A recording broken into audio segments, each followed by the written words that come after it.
passé ne s'efface jamais. Elle laisse des souvenirs gravés dans le cœur. Les nuits du passé reviennent souvent quand le silence parle plus fort que les mots. Moi je me rappelle de chaque souvenir, même des plus petits. Et aujourd'hui je vais les écrire pour que vous puissiez les comprendre. Premier souvenir, le jour de notre rencontre. C'était un soir comme les autres, puis je t'ai vu. Ton regard, ton sourire, et sans même comprendre pourquoi, tu as commencé à me faire fondre pour toi. Deuxième souvenir, nos premiers échanges de messages, puis nos appels qui ne voulaient jamais se terminer. À chaque appel il y avait ce sourire, cette gêne, ce rouge sur mes joues quand je te regardais.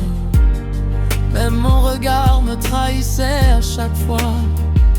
Troisième souvenir, nos soirées avec les personnes avec qui on était le plus souvent.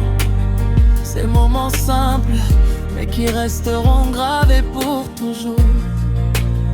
Quatrième souvenir, les mots qu'on se disait, je t'aime, ma vie, ma femme, mon mari. Des mots simples, mais remplis d'amour. Puis sont arrivées les complications. Les personnes qui venaient te dire, elle t'a remplacé. Ou encore que mon statut de manageuse prenait trop de place dans notre relation.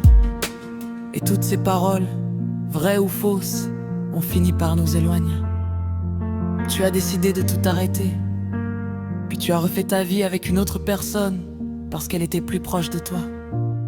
Car nous avions 5 heures de distance entre nous.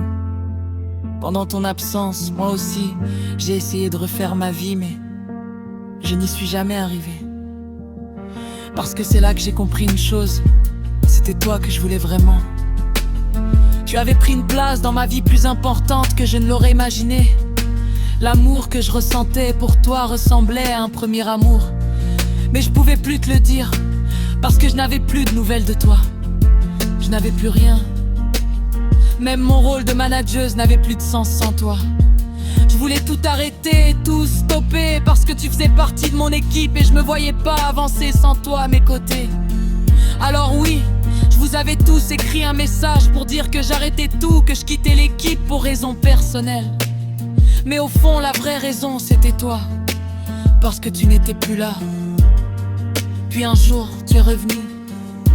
Je n'en sais pas qu'entre nous, ça allait recommencer. Mais petit à petit, nous avons retrouvé cette fusion, cette complicité qu'on avait depuis le début.